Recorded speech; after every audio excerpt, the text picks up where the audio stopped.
Sumpah kamu yang selalu menjadi kenyataan. Assalamualaikum warahmatullahi wabarakatuh. Halo semuanya, ketemu lagi di channel baru saya dan bantu channel ini untuk menuju 20.000 subscriber.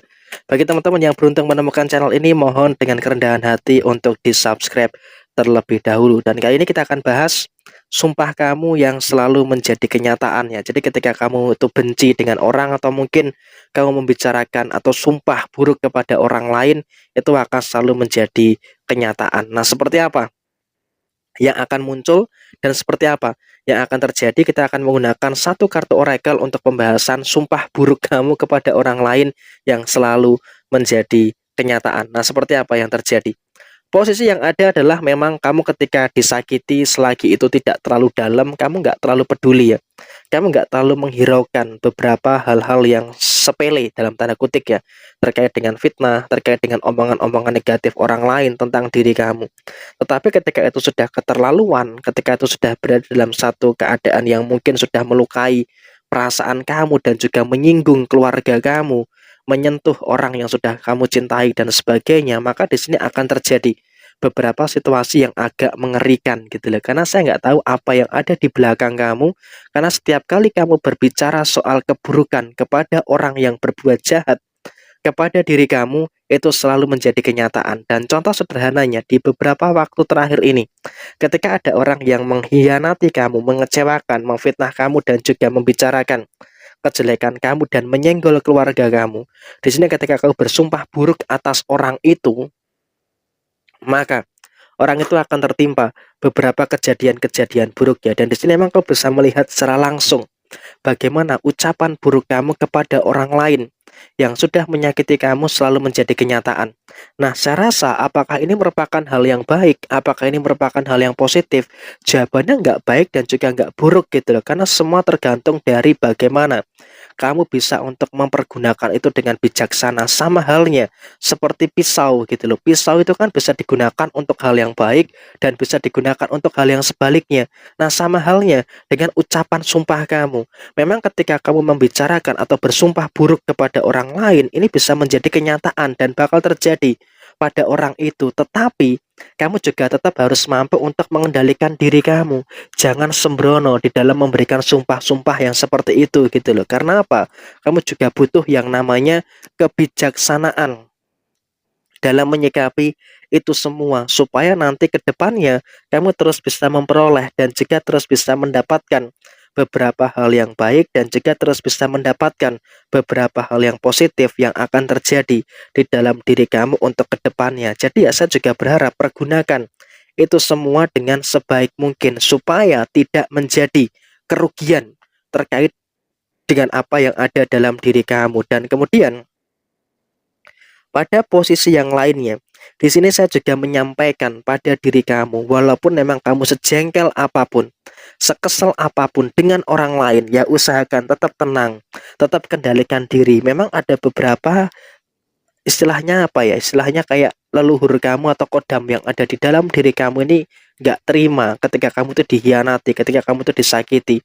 Tetapi tolong pada posisi tertentu ketika kamu disakiti, ya sudahlah, jangan membalas untuk menyakiti juga, ataupun juga jangan membicarakan keburukan kepada mereka yang sudah menyakiti kamu. Karena apa? Biarkan saja semesta yang membalaskan semua karmanya yang ada di dalam diri kamu yang pernah disakiti oleh mereka. Jadi kamu nggak perlu gitu loh untuk sumpah ini, sumpah itu dan sebagainya. Karena terkadang yang tidak orang lain ketahui ketika kamu diem, ketika kamu nggak ngapa-ngapain ketika disakiti, ini justru yang mengerikan gitu loh.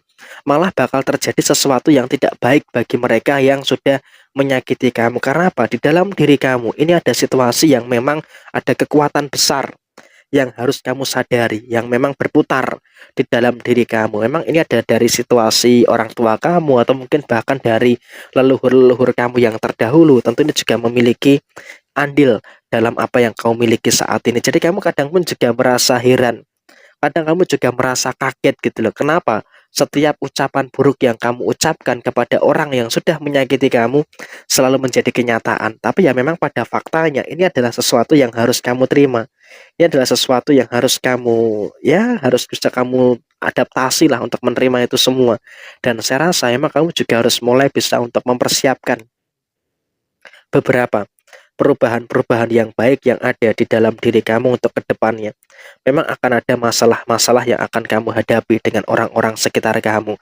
Tapi ingat, pergunakan emosi kamu dengan baik, tetap kendalikan semua emosi kamu dengan baik. Karena apa? Ketika kamu disakiti, ketika kamu dikecewakan dan kamu diam, maka ini juga akan bisa memunculkan beberapa masalah-masalah yang saya rasa juga akan terjadi di dalam diri kamu secara menyeluruh. Jadi ya apapun itu tetap sabar dan juga tetap tenang di dalam posisi yang ada di kehidupan kamu secara menyeluruh. Karena yang terjadi saat ini adalah kamu pun juga tetap harus bisa lebih sabar, lebih tenang, supaya nanti ke depannya bisa terus menghadirkan situasi-situasi yang baik dan juga bisa menghadirkan situasi yang positif yang ada di dalam diri kamu secara menyeluruh. Dan kemudian ketika kamu disakiti, ya sudah, nggak usah banyak tingkah, diam dan pergi, nggak usah diteladeni orang-orang yang seperti itu. Karena apa? Itu hanya akan buang-buang waktu kamu, itu hanya akan buang-buang energi kamu. Jadi ya sebisa mungkin ya sudah, diam, pergi, tinggalkan. Jangan sampai kamu terlalu berinteraksi terlalu dalam dengan orang-orang yang seperti itu. Karena apa? Itu juga akan bisa menimbulkan beberapa perkara dan juga akan bisa menimbulkan beberapa permasalahan-permasalahan yang tidak begitu baik yang ada di dalam diri kamu secara keseluruhan. Dan kemudian secara sumpah ya kamu yang selalu menjadi kenyataan itu memang lebih cenderung kepada sumpah-sumpah buruk kepada orang lain. Jadi ya saya rasa emang kamu juga harus menghentikan kebiasaan itu gitu loh. Karena memang ya kadang nggak salah juga sih sebagai manusia normal ada emosi dan memberikan sumpah kepada orang lain ketika memang dalam kondisi yang capek, ketika dalam kondisi yang kesel dan sebagainya. Tapi posisinya adalah kamu juga harus perhatikan juga, jangan sampai kamu terlalu mudah mengucapkan itu. Bukan karena kamu nggak boleh, tapi harus bisa untuk perhatikan juga efek ke depannya itu akan seperti apa. Jadi tetap kendalikan diri, kendalikan emosi supaya apa? Energi-energi positif tetap ada di dalam diri kamu dan kamu bisa menyingkirkan segala energi-energi negatif yang ada di dalam diri kamu. Dan jangan mudah terprovokasi, jangan mudah terpancing secara emosi dengan orang-orang yang seperti itu. Karena apa? Mereka juga akan terus berupaya untuk bagaimana membuat kamu tuh dalam kondisi yang terpancing. Nah, di sini posisinya PR-nya adalah kamu juga jangan sampai terlalu mudah terpancing dengan hal-hal yang seperti itu. Jadi ya saya rasa tetap kendalikan diri, jaga emosi supaya tetap berada dalam keadaan yang baik dan juga berada dalam keadaan yang positif. Jadi ya kurang lebih seperti ini situasinya, sumpah buruk kamu kepada orang lain yang selalu menjadi kenyataan. Sekian, terima kasih, sampai jumpa. Wassalamualaikum warahmatullahi wabarakatuh.